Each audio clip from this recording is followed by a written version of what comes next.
What does John Steinbeck, Cadillacs, and corn dogs have in common? Well, it's time for information and entertainment, or infotainment.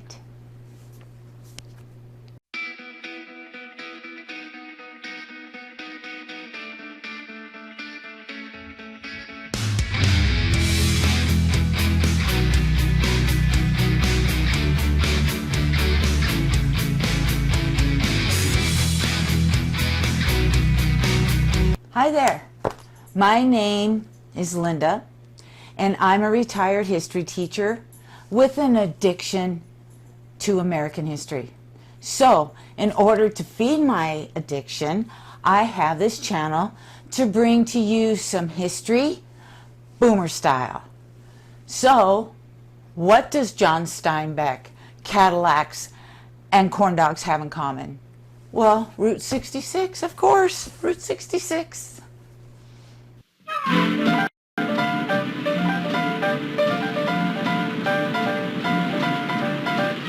Speedways, turnpikes. Enter at A, exit at Z. What a kicks.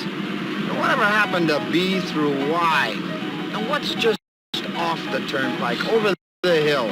Route 66 will forever stay as a part of Americana. So, before we get into the real nitty-gritty, let's test your skills on Route 66.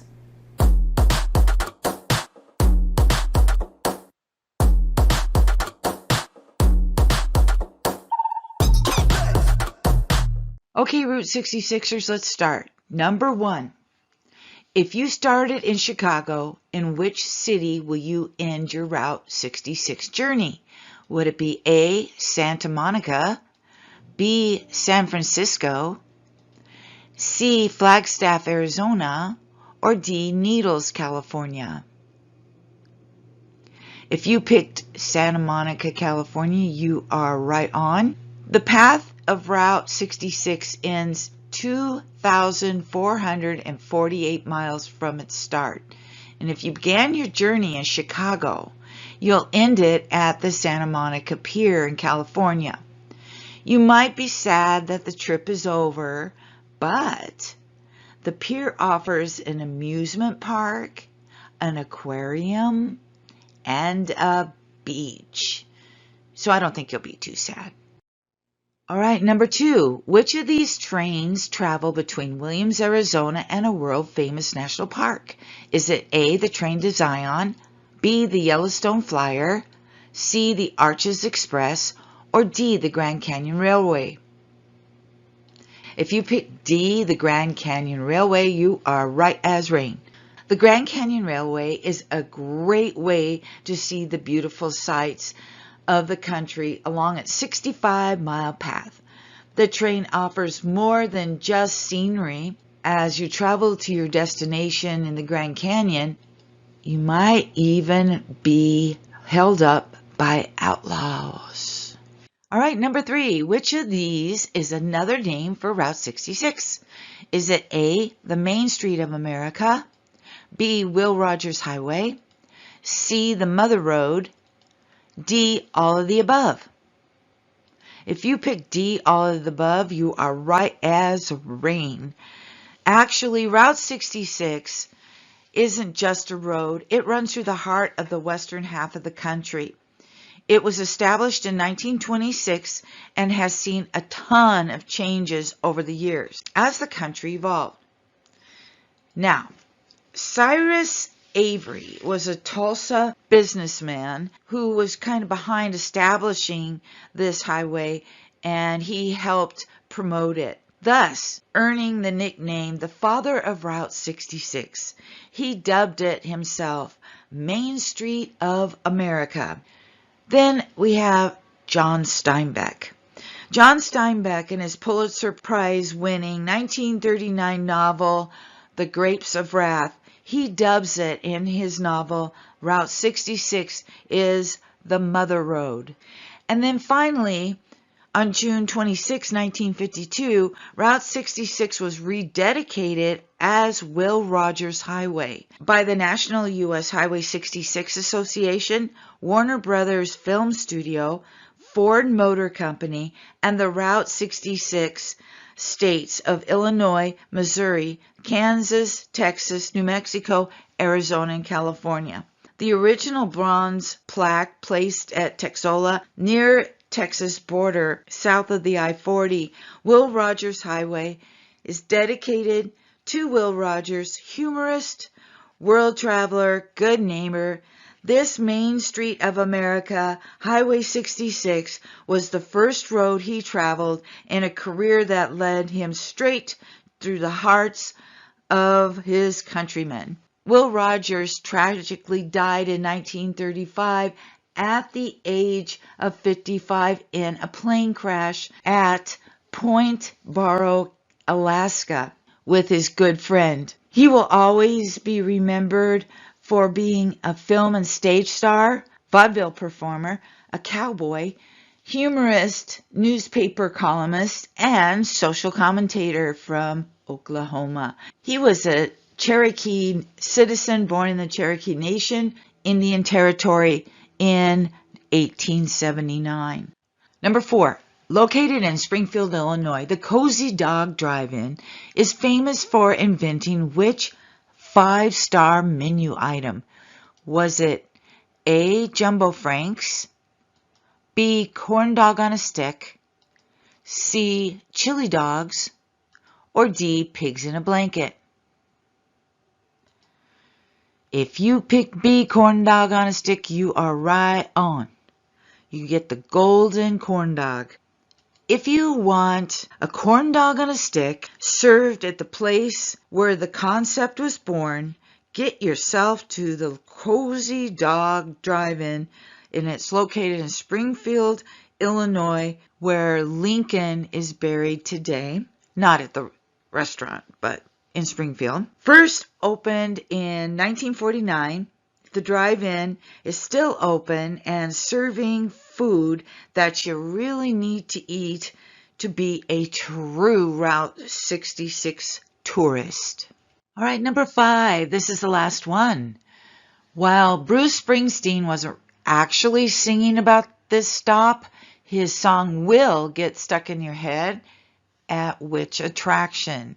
Is it A. Thunder Road, B. Darlington County, C. Cadillac Ranch, or D. Born in the USA? Did you pick Cadillac Ranch? Right on. Cadillac Ranch actually started out as an art project in 1974. It's located outside of Amarillo, Texas. It's formed by 10 Cadillacs ranging from 1949 to 1963 models. They're partially buried, hoods down into the ground, at the same angle as the Great Pyramids of Giza. The stop is a colorful one because visitors are encouraged to spray paint the cars. It's his wheat field, and they're his Cadillacs. Stanley Marsh III came out to meet us wearing a Mad Hatter hat with a Cadillac crest, and we knew we were in for it. When people say to you, what are those 10 Cadillacs doing out there in your wheat field, what do you answer? Depends on who they are. When I get a chance, I lie to them. I tell them it's for an Elvis Presley movie, or it's for Evel Knievel to jump over, or maybe it's the Caddy cult, and it's the new Mother Church for a home religion. The truth is, it's a roadside spectacular sculpture made by a group called the Ant Farm, architects from San Francisco. From 48 to 64, that was the American dream, the Cadillac fins. They were the American dream because they were so badly made and so cheap that after 2 or 3 years, anyone could have one. Starting in Chicago, Illinois, Route 66 will travel through 7 more states: Missouri, Kansas, Oklahoma, Texas, New Mexico, Arizona, and it ends in the state of California in Santa Monica Pier. Route 66 was commissioned in November the 11th, 1926, and promoted by an Oklahoma businessman by the name of Cyrus Avery. He became known as the father of Route 66, and he called it the main street of America. In 1926, only 800 miles of Route 66 would be paved, and it was called a superhighway. By 1937, it was paved end to end from Chicago to Santa Monica. Rough approximation was that it was about 2,448 miles altogether. There were a variety of different alignments throughout the years. One alignment in 1937, Route 66 crossed itself in Albuquerque, and you could actually stand on the corner of Route 66 and Route 66. In 1939, after John Steinbeck's novel Grapes of Wrath was published, Route 66 took on the name of Mother Road, and that described the road west to California. The Joad family travels to California to escape the Dust Bowl that destroyed their home and their farm, as it did for over 210,000 people from the Midwest. Putting everything on the line, they migrated to California to find work. They became known as Okies and Arkies from Oklahoma and Arkansas. When World War II broke out, Route 66 was used to transport troops, equipment, and products across the West to California. It was used heavily by these big trucks. Then, when the war was over, they transported the soldiers back home again. When the war was over, travelers learned very quickly that Route 66, especially in the Mojave Desert, was a dangerous place. For decades, Route 66 was known as the Bloody 66 because of the many car crashes that occurred on the busy and often narrow highway. The excessive truck travel during World War II and the ever-expanding automobile industry had taken a toll on Route 66. It left the highway in appalling conditions with narrow pavements and poor road conditions, and bridges were in awful condition. June 26, 1956, Congress passes the Federal Aid Highway Act. This act will allocate $30 billion for construction of over 40,000 miles of four-lane divided interstate highways.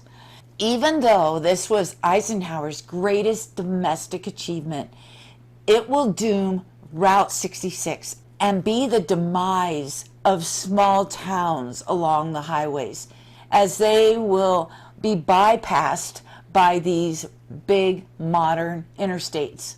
By 1970, nearly all segments of the original Route 66 was bypassed by the new four-lane highway.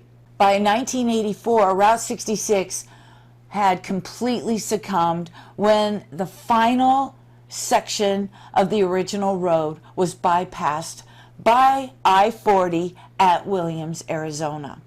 On June 27, 1985, 29 years and 1 day after the Federal Highway Act was passed by Congress, Route 66 was decommissioned and removed from official maps. If you want to travel the original Route 66, you need to have a special map. However, it is much easier to travel Route 66 from the east to the west. There are some good maps out there. Some will give you histories and great places to stop. The Cozy Dog Drive-In in Springfield, Illinois, or the first McDonald's restaurant in San Bernardino in 1945, which is now a McDonald's Route 66 museum on the Cadillac Ranch outside of Amarillo, Texas, and so many more awesome sites, including hotels, restaurants, museums, and filling stations from the past. Today, 85% of Route 66 is drivable. Most of the Route 66 has been replaced by these interstate highways. 91% of the original Route 66 is still in use in Texas. Oklahoma has the most miles of the original Route 66 than any other state. A piece of Route 66 pavement is at the Smithsonian National Museum in Washington, D.C. My husband, Gracie, and I just spent a few days in Williams, Arizona. And as you know now, Williams was the last town bypassed by the I-40. This is such a cute town. It has the Grand Canyon Railway, which will take you to the Grand Canyon for the day. It has a big Grand Canyon Railway hotel and RV park. Downtown is on Route 66, and I will share some video with you, not to mention Bearizona, which is really cool drive-through zoo. Tons of bears doing the cutest things, swimming in the pools, crossing the roads. It actually will keep your windows up because there are bears like walking down the road. It's really cool. Take some time and check out some or all of Route 66 and get some kicks on Route 66. Williams, Arizona. It was founded in 1876 by cattle and sheep ranchers. Then in 1881, they grew enough to qualify for a post office. They named their town after a famous mountain man, Bill Williams. He had allegedly hunted and trapped in the area of Williams. In 1882, the railroad arrived to their town and made Williams a thriving center for industry and transport of goods. Due to the large amount of men that had come in, as in any small frontier town, first things that show up are saloons, brothels, and gambling houses. Today, many of these buildings are now bed and breakfasts, stores, restaurants, and bars. Then in the late 1920s, Williams residents saw another boom with the completion of the historic Route 66. In fact, between 1920 and 1930, the population climbed by over 60%. However, on October 26, 1984, Williams was the last town to be passed by the I-40. What is interesting, Route 66, 2 lanes, if you take a look at this would have been 2 lanes of Route 66. The 2 lanes were just a little bit larger than one of the lanes of the new interstate. Williams has really cute restaurants, little shops where you can get Route 66 paraphernalia and even some Coca-Cola paraphernalia if you're a Coke collector.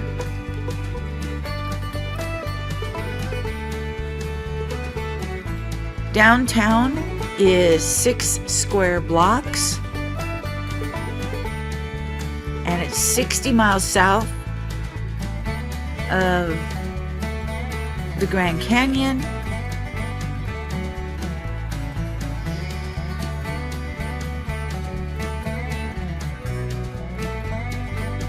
As of 2019, the population of Williams is 3,176.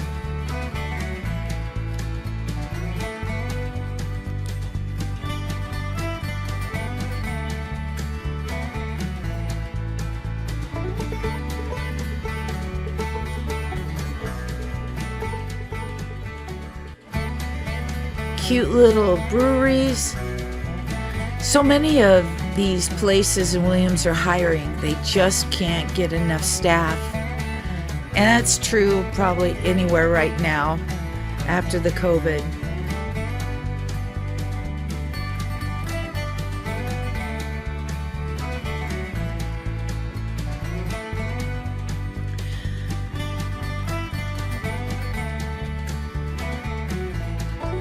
In Arizona, you can drive these little side-by-sides you can see here on the right. You could drive them on the street as long as you have a motorcycle plate. There's steakhouses, and you can rent kayaks.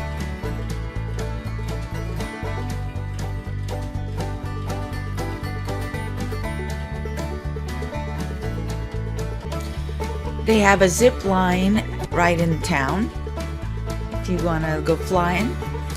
There's Arizona, which is so cool. It's a drive-through park, and there's a lot of animals, a lot of bears. Then we've got the Grand Canyon Railway that will take you up to the Grand Canyon,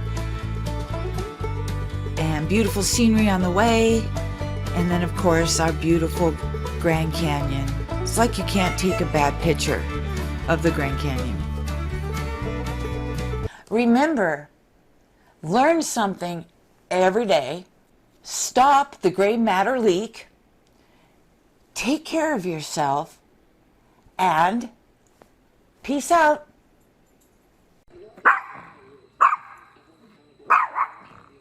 Down, Gracie, down.